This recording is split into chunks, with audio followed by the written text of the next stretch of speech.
პერიოდია.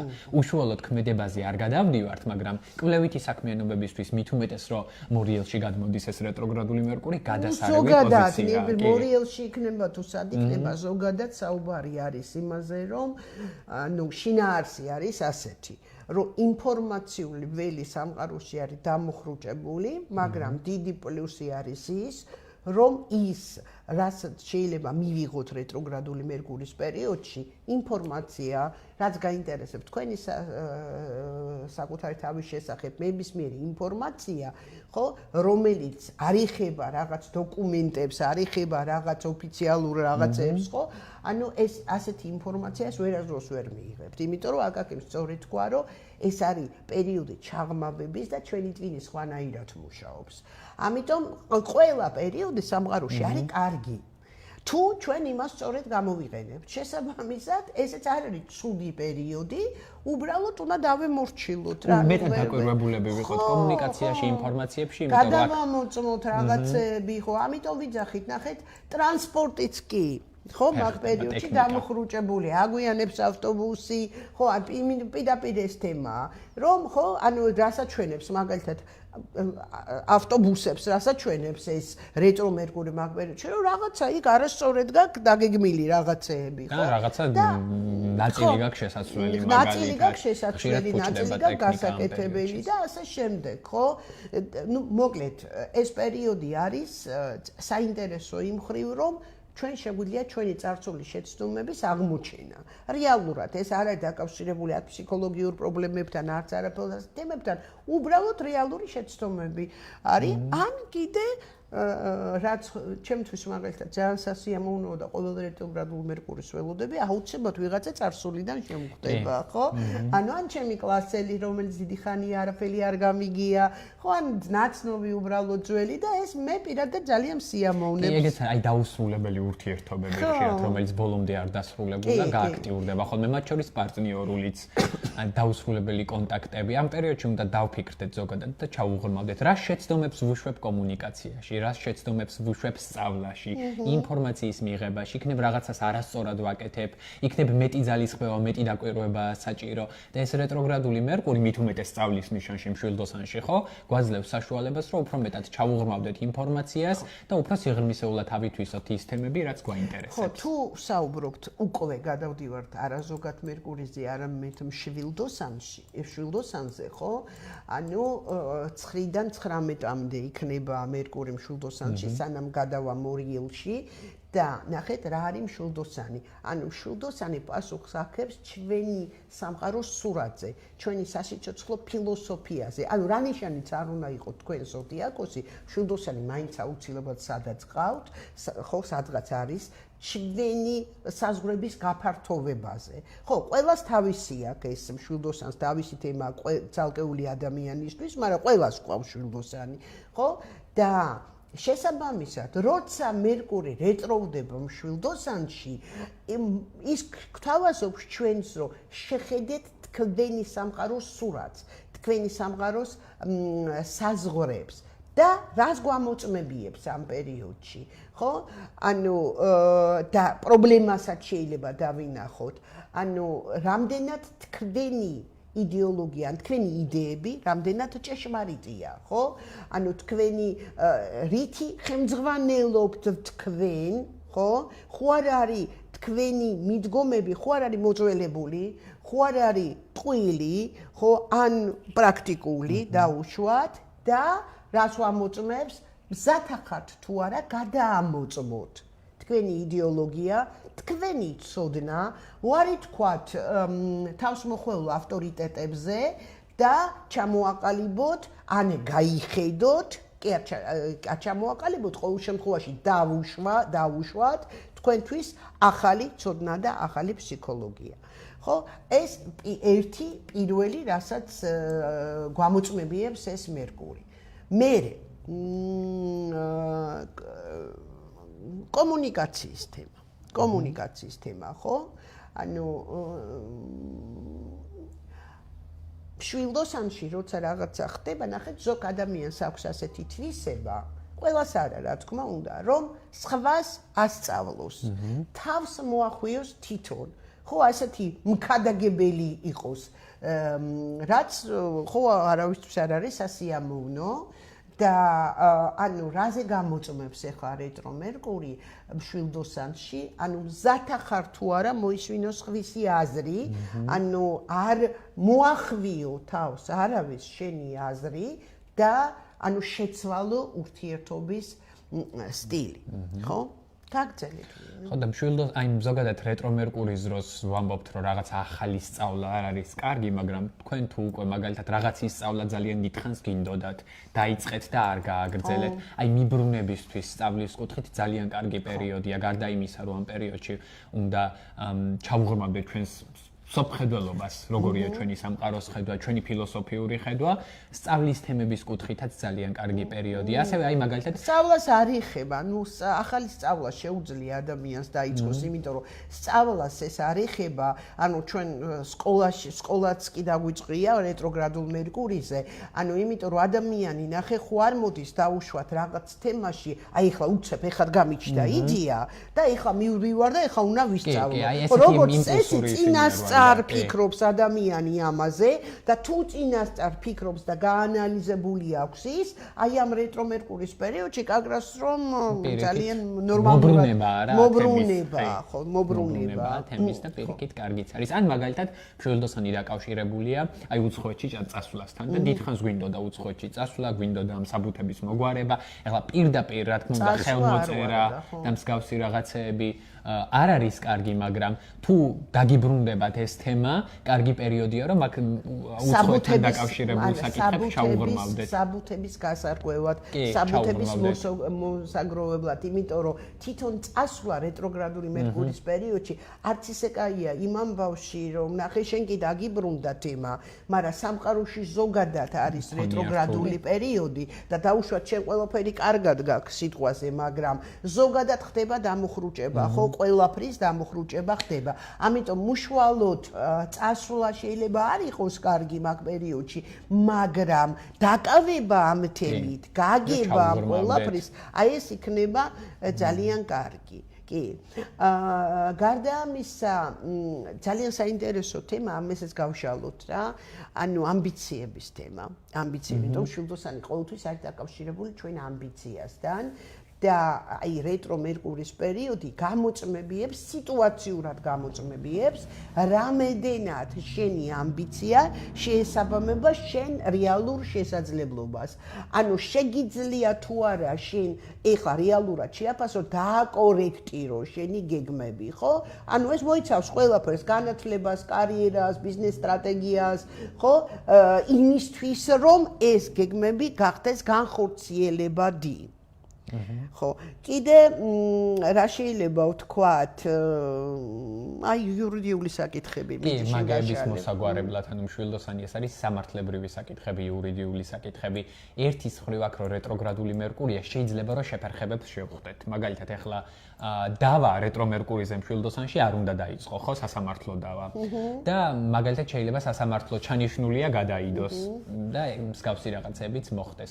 თუმცა თუ აპირებთ რაღაცა სამართლებრივ საკითხებში გარკვევას, ჩაღრმავებას, ინფორმაციის მოსაძიებლად ძალიან კარგი პერიოდია, განსაკუთრებით სანამ მშვილდოსანში იქნება რეტროგრადული მერკური და უკვე რომ ნაბიჯები გადადგათ, კარგი პერიოდი გვექნება რეტროგრადული მერკურის მერე. რეტროგრადულ მერკურიზე მშვილდოსანში უბრალოდ მოვიძიებთ ინფორმაციას და ვემზადებით. უშუალოდ ნაბიჯებს ვკავთ რეტროგრადული მერკურის მერე.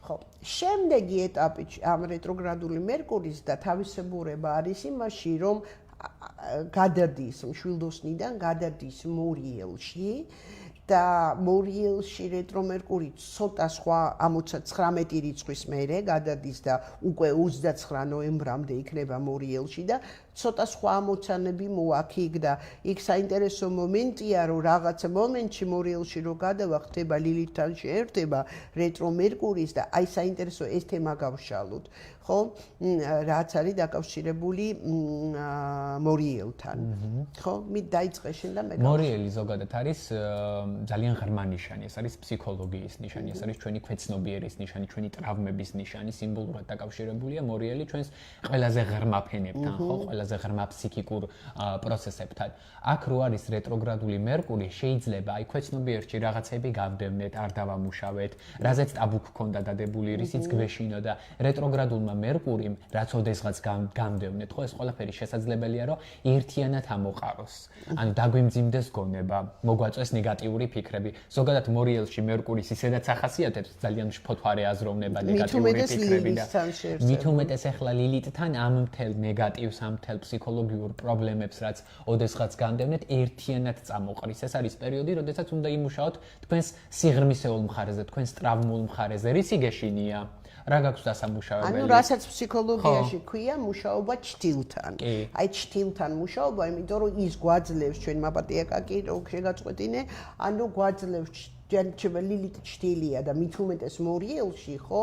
ანუ ჩtildeურ მხარესთან, ანუ აქ ლაპარაკი არის, ანუ შენ მერკურის პოტენციურად გადაყავ ცნობიერების სხვა დონეზე, ნახეთ და გამუშავებს, აი უნდა ამ პერიოდში გამუშავებიებს აი ის რაც განდევნილი გაქვს, ანუ განდევნილი ემოციები, რაღაც ყენები, რაღაცა შიშები, ხო?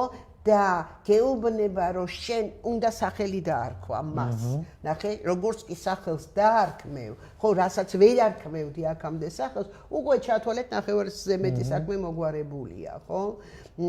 ხო და ამიტომ რა თქმა უნდა მორიელის პერიოდი მერკურისთვის გაცილებით რთულია, იმიტომ ლილითიც და კი უფრო ინტენსიური არის. ხო, კიდე რაზე ვილაპარაკოთ, იცი? ანუ აი საიდუმლოების გახსნაც, ხო, ეს მორიელი ეს არის ყველაფერი დაფარული და აქ რეტროგრადულ მერკურიზე რაც ოდესღაც მოხდა, შეიძლება ის გაიხსნას მაგალითად, წამოვიდეს რაღაცა ძველი ინფორმაციები, აი მორიელი რა არის კრიმინალური დანაშაულები, ხო? და მსგავსი ესეთი ნეგატიური სიუჟეტები, მანიპულაციის და მსგავსი საკითხები და აქ რო რეტროგრადული მერკური გვაქვს, ოდესღაც რაც მოხდა უკვე, ხო? რაღაცა კრიმინალი მოხდა, შეიძლება ეს საქმეები უფრო მეტად გაიხსნას, უფრო მეტად აი ეს ძველი ნეგატივი ამოტივტივდეს, ძველი ნეგატივი წამოვიდეს და მსგავსი სიუჟეტებიც გქონდეს გარე სამყაროში. თითო თქვენთვის კიდე, თითოეული ადამიანისთვის, ხო? თუ ესეთი თემა დგას არა ყველას წინაშე დგას ესეთი თემა. ანუ ამ პერიოდში კარგია რომ გავიგოთ რომ ჩვენ თვითონ ჩვენი სიტყვით ვის რა მანიპულაციებს ვცდილობთ, ნახეთ, იმისთვის რომ ჩვენი კონტროლი შევინარჩუნოთ. ანუ ეს ყველა ადამიანს გვაქვს ეს პერიოდი და ეს თვისებაც გვაქვს, ხო? და ანუ აი ამაზე უნდა დაფიქრდეს ადამიანი, ვის კონტროლს და რისთვის სჭირდება ეს კონტროლი. მაგას გთავაზობ ხო, აი რეტროგრადული მერკური მორიელში. ხო, აი როგორც ხედავთ, ხო?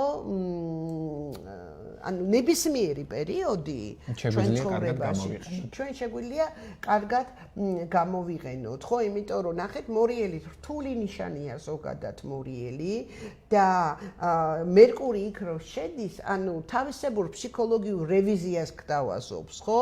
ანუ შანს გაძლევს, რომ შენ მერკური გამოიყენო იმისთვის, რომ გაანადგურო, გამოაშკარაო შენი ძველი დესტრუქციული მენტალური პროგრამები და ბლოკები, ხო? რაც შოკში გაგდებდა, გაშინებდა, რაც შეძენილი შიშები გაქვს და ამიტომ ძალიან კარგი დრო არის ინტენსიური ფსიქოთერაპიისთვის. აი მაგალითად ძალიან დიდი ხანია გეშინიათ რაღაცის, აი გაწუხებთ რაღაცა და ამას აიგნორებთ. ბევრ ადამიანს ახასიათებს, ხო, რომ აიგნორებს, არ აგვარებს.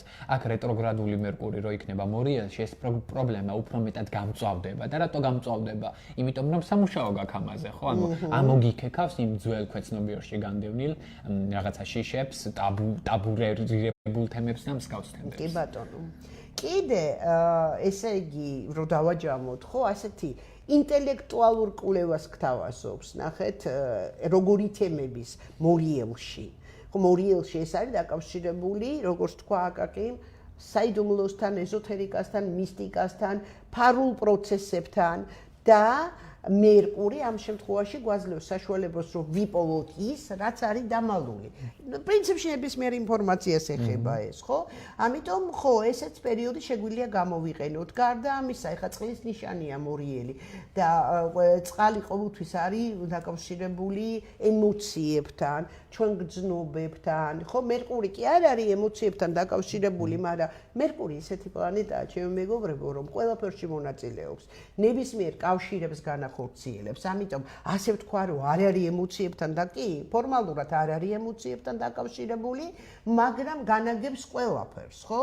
და მით უმეტეს ჩვენ აზროვნებას განაგებს და შესაბამისად ნახეთ ემოციურ გაწმენდაში რას გულისხმობ ახლა მორიელის თემასთან დაკავშირებით. ანუ შეიძლება ადამიანს მოუწიოს დაბრუნება იმ საუბრებთან, იმ ურთიერთობებთან, რომელიც გადადებული ქონდა, ეშინოდა კონფლიქტ გარკვევის ეშინოდა, ემოციური ბმა ქონდა, ანუ ეს რაღაცა შიშების გამო და აქ ადამიანს უჩნდება შანსი, რომ გამოაშკარაოს ეს ყველაფერი, ხო? და უკვე მოდი ჭეშმარიტების შეიძლება ძალიან ხმამაღალად ნათქვამია, მაგრამ სიმართლის ახალ დონეზე გავიდეს. განწმენდი ნიშანია. ხო, ახალ დონეზე გავიდეს სიმართლის და ეს განთავისუფლებაა ცხადია, ხო? ეს არის ცხადია განთავისუფლება. ასე რომ აი ეს თემები, ხო, ძალიან აქტუალური იქნება. ჩვენ აუცილებლად შეიძლება შემდეგ გადაცემაშივე გავაკეთოთ კიდე ერთი ლაივი რეტრო მერკურისთან დაკავშირებით, იმიტომ რომ უпростоრად ახალ მთვარობასთან დაკავშირებით, მშვილდოსნის ახალ მთვარობასთან დაკავშირებით, მაგრამ იქ მონაწილეობას იღებს რეტრო მერკური, იმიტომ რომ ახალ მთვარობა პირდაპირ ლილითზე და რეტრო მერკურიზეა და შესაბამისად მთელი თვის თემაა ეს. მთელი თვის თემა და მთელი თვის განვითარება, არ ვიცი. შეიძლება ზოდიაქოს ნიშნებისთვის გავაკეთოთ, საკვანძო ზოდიაქოს ნიშნებისთვის გავაკეთოთ, ეს მოვამზადოთ, ხო, გავიყოთ თემა და მოვამზადოთ. ხო, აი ეს იქნება ძალიან საინტერესო, მე მგონი თქვენთვის. ხო. ნუ ზოგადი ფონი ვისაუბრეთ, მაგრამ თუ უფრო კონკრეტულად გაინტერესებთ, უნდა ნახოთ მშვილდოსნის დასაწყისი გრადუსები და მორიელის დასაწყისი გრადუსები თქვენს რუკაში, რომელ სახლებში ხვდება, რომელ სახლს გაივლის რეტრო მერკური და შესაბამისად იმ სახლის თემებიც გაგიაქტიურდება. ხო, ნუ საუბედროთ ახლა ეს ჩვენ არ შეგვიძლია ყველასთვის, ხო, არ ვიცით, სახლები ახლა ძალიან ინდივიდუალური თემაა და ამიტომ თქვენ თვითონ ძალიან მარტივია რუკის აგება, თუნდაც ჩვენ ასტროლოგი ჯიზე ააგეთ თქვენი რუკა და გრადუსებით ნახეთ, სად მოხდება ეს გრადუსები რეტრო მერკურის. ნუ პრინციპში ეს დავასრულეთ, ხო, ანუ ყველაფერი ვთქვით რეტრო მერკურისთან დაკავშირებით. ხო, ამით ვასრულებთ დღევანდელ გადაცემას და მომავალ შეხვედრამდე. ნახვამდის.